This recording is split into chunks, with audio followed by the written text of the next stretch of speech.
So, the Call of Duty situation has kind of been a little bit of more of the same over the past few days. I had a completely different video planned out that I was going to use to cover some of the updates, but then something really interesting happened. But before we get into that, let me go ahead and break down exactly from the very beginning what has been going on in the Call of Duty scene. But if you guys do enjoy the video, make sure to go ahead and drop a like button, subscribe, and turn on the notification bell icon to stay up to date with more updates as I continue to cover the Call of Duty situation. So, let's go ahead and get started. As you guys can see right here, Charlie Intel posted back on the 6th that one of the new operator skins, the frontman for the Squid Game event, who is actually an operator from the Squid Game Premium Events Pass, has been caught having the exact same voice lines as the replacer operator. What does this mean? Obviously, a lot of people have had their own opinions as to how this could have happened. Some people I've seen, albeit a small minority of people, have been suggesting that potentially it could link to this actual character having its lines be AI voice generated. I'm not sure if that's exactly what it sounds like, but a lot of other people say that maybe Call of Duty has gotten so crunched up, like its developers have been so crunched up by Activision in order to make ends meet with this brand new Squid Games premium event. They have been reusing the lines for the voice actors. You know, they don't have the time to think about exactly what it is for each character to say to make it sound unique. So they're going to go ahead and just, we're going to have some more characters coming out in the near future, potentially rehearsing the exact same voice lines as some of the other characters. Now, personally, I don't really see this as too much of a big deal, but it feels like adding salt into injury, Like, we're already in a situation where we feel as a COD community, we're not being listened to, that the developers care more about MTX and microtransactions. I'm sorry, macro transactions, because there's nothing micro about these things. Event passes and finding new ways to nickel and dime the COD player base than actually fix the game. The game is still locked behind an anti-cheat that doesn't really work. The Ricochet anti-cheat has been one of the most useless things of all time, which is strange considering that in MW3, it was actually working pretty damn well. And now it just seems like everything, it's hit the fan, and now we're all kind of struggling here. Hackers are reigning supreme everywhere, and in the midst of all this wildfire and chaos and the crappy servers that Call of Duty still runs on, even in the year 2025, Call of Duty just wants to sell you bundles, man. It feels really tone deaf. They're not reading the room. They feel like they're ignoring you actively. And I get that people are saying that, the marketing team is different from the developers team, but at the end of the day, both of them are at the mercy of Activision, right? So in reality, they're all just doing Activision's bidding. At the end of the day, let's keep it real. Let's be honest about it. Let's call a duck a duck, a dog a dog. That kind of let's call it what it is. Call of Duty obviously is at the bidding of Activision. Activision is only a company that cares about making profits. Despite what they might make you think, despite the things that they could say in their PR, marketings, or things like that, that's what they're there for. And they're a corporation. They're a company. Of course they're going to care about making profits. But the problem is, they sway more towards making a good profit than they do about player enjoyment. They care more about the bottom line and the statistics and here comes the favorite word, data that Call of Duty players give their actual games, in terms of player retention, than the actual quality of the game that they're putting out. That's why the zombies modes is still so bugged, and we're going to get into that in a bit, because zombies is a completely different can of worms. It's like the one thing kind of keeping Call of Duty Black Ops 6 alive right now, and even then, that's not saying much, because the game has already lost over 50% of its player base since Black Ops 6 has released. Obviously, MW3 towards the end of its life cycle had a very minimal amount of players. Black Ops 6 comes out and the player base spikes up, and now all of those players are literally gone. When you have games like Marvel Rivals that is free to play and then charges you for MTX, and even then is not so egregious as to do it the way Call of Duty does, a lot of people are just going to go and play those kinds of games, right? You have Delta Force that also came out. There's a lot of other games right now that simply offer more variety in the way of content, and Call of Duty is stuck in the ways of the past, thinking about how, having all this data to show to their investors is a lot better than actually having players enjoy their games, but they're doing this at the cost of pushing away their player base, their hardcore player base. They're going to be left with a lot of casuals players who are unfortunately not really going to stick out for the game when push comes to shove, right? They're going to go ahead and leave the game the second the next big game comes out, and they're going to forget about Call of Duty, but Call of Duty is going to have those data to, show off to their investors and jerk themselves off to. I don't know what they do over at the offices at Activision, but you know what? That's kind of that's the impressions that they're giving off when they ignore the Call of Duty community in this way. So, as we can see right here, Charlie Intel did go ahead and report on this. They said the frontman operator, the reward in Black Ops 6's Squid Game Premium Event Pass, has the same voice lines as the replacer operator. Of course, as we had discussed, a lot of people feel a certain way about it. Other people feel like it doesn't really matter, but it's just at the time, it's wrong place, wrong time kind of situation. Can't be doing this right now when your game is literally on fire right now. It's like that SpongeBob meme when you have like SpongeBob's running around while his, there's like flames everywhere. But anyways, as we can see right here, there have been people also reporting on X talking about how this latest update actually did more wrong than good. You can see right here, Zone X over on X says, and I quote, "They broke everything. The incantations will stop lighting up, explosions stop exploding, ammo mods aren't visual, Casimir grenades aren't visible, sword alt attacks aren't visible, power-ups aren't lit. There's probably way more. They've broken it all." This is insane. This is just crazy, because these kinds of bugs are the kinds of bugs that make your game unplayable. If your game is unplayable, why would I bother downloading it? Your game is already under so much scrutiny of having a bad reputation with gamers for you're literally firing your own voice actors, or at least not giving them the protection that they deserve. I'm sorry, not firing. You're just not giving them the protection that they deserve, and they're choosing to leave. You're crunching your developers so much so to try to stitch together this Frankenstein of a game. It used to be back in the day, Infinity Ward made Modern Warfare games, Treyarch made Black Ops games, Raven Software just kind of did whatever the heck they wanted to, and that's kind of how it was. But now, every single game, every studio's involved. Believe it or not, Treyarch made this game, sure, but Infinity Ward also helped develop. Look at the credits. Raven also helped develop. A lot of studios, pretty much all the studios that Activision goes ahead and purchases under the umbrella, they all work on Call of Duty games now. But every single game nowadays, it's so expensive to make. They're so much bigger by comparison, not necessarily in quality, but just in how much useless microtransactions is in the shop and all this random event content and all that stuff, that it's just a bloated, jarbled mess. And so you end up with what we have now. But this kind of stuff in zombies is kind of a real big red flag. Obviously, zombies has been the thing that's been keeping Black Ops 6 kind of alive and relevant right now, right? A lot of people are really distraught at the fact when they started removing things that a lot of people found useful. We spoke about it in a few update videos back where they removed the shock charge glitch on Terminus Island to do a speed running Easter egg faster, right? Something so insignificant, and yet they poured manpower hours just to go ahead and patch that up. Makes no sense. It felt like they were trying to remove fun. And for the longest time, that's what we were convinced of.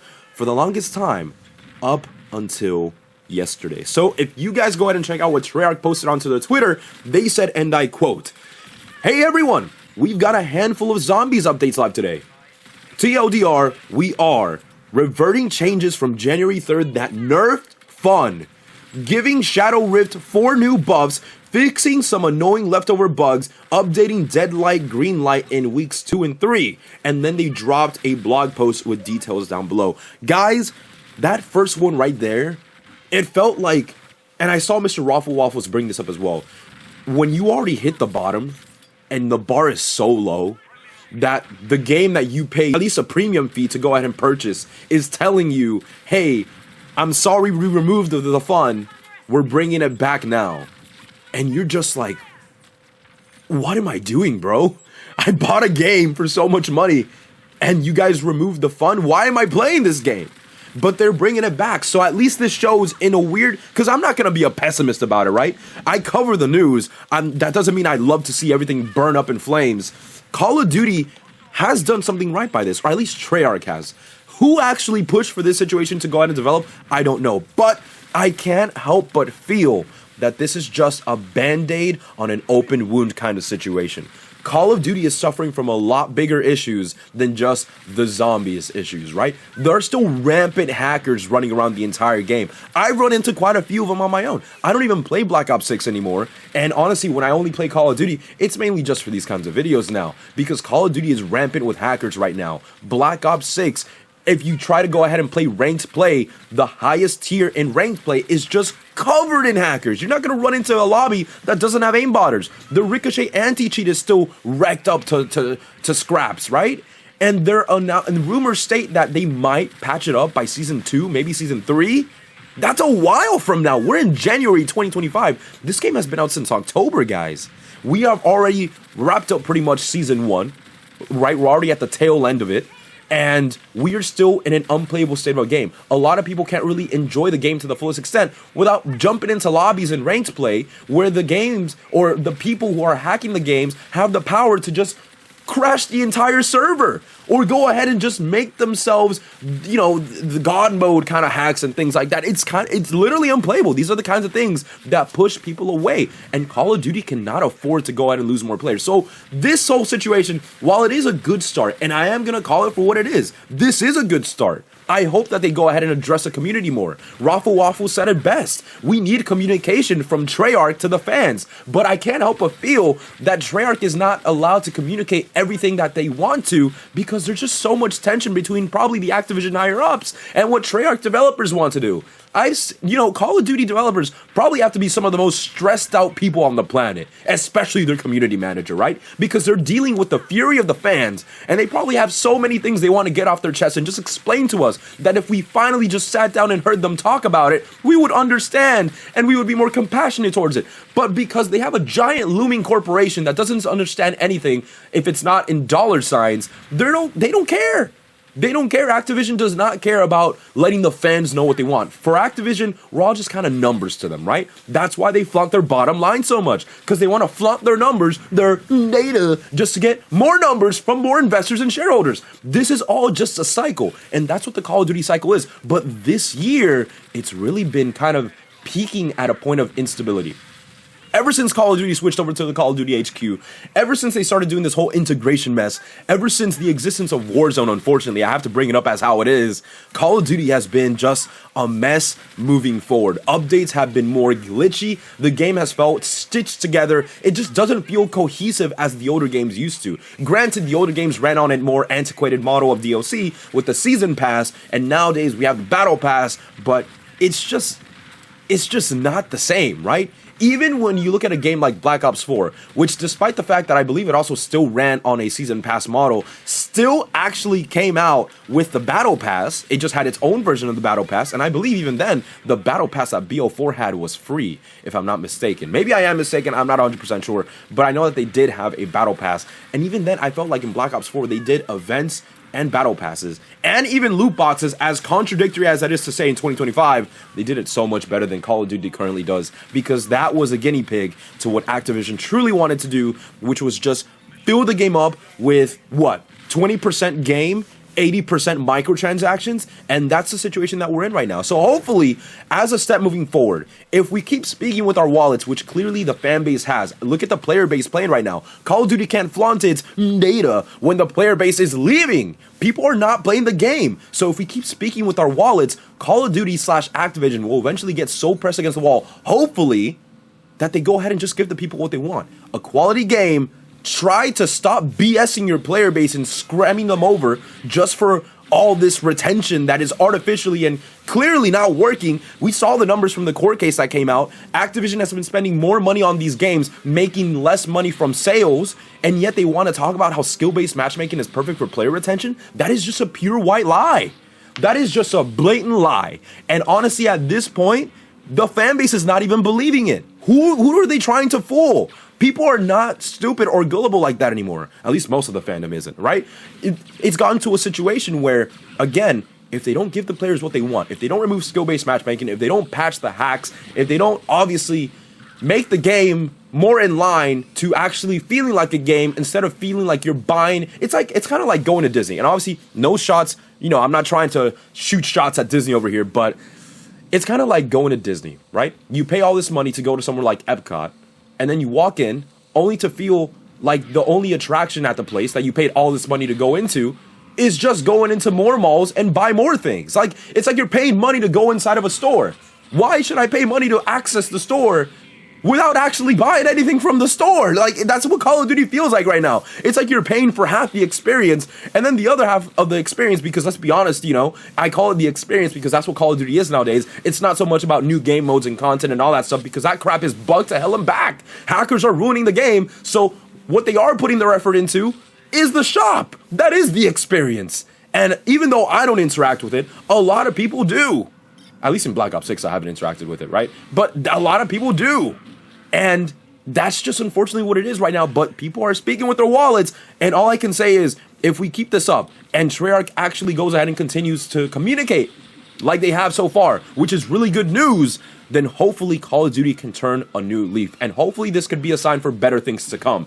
I know we're talking about Activision, and I know that I cover these updates, and I've sounded like a negative Nancy in the past few days, but we gotta keep our heads up, right? Because we never know what could happen, and maybe nature is healing. Maybe I'm being too optimistic. I don't know. Maybe nature is healing, but I'm trying to play, right, the devil's advocate here. I'm trying to go ahead and say, we just don't know.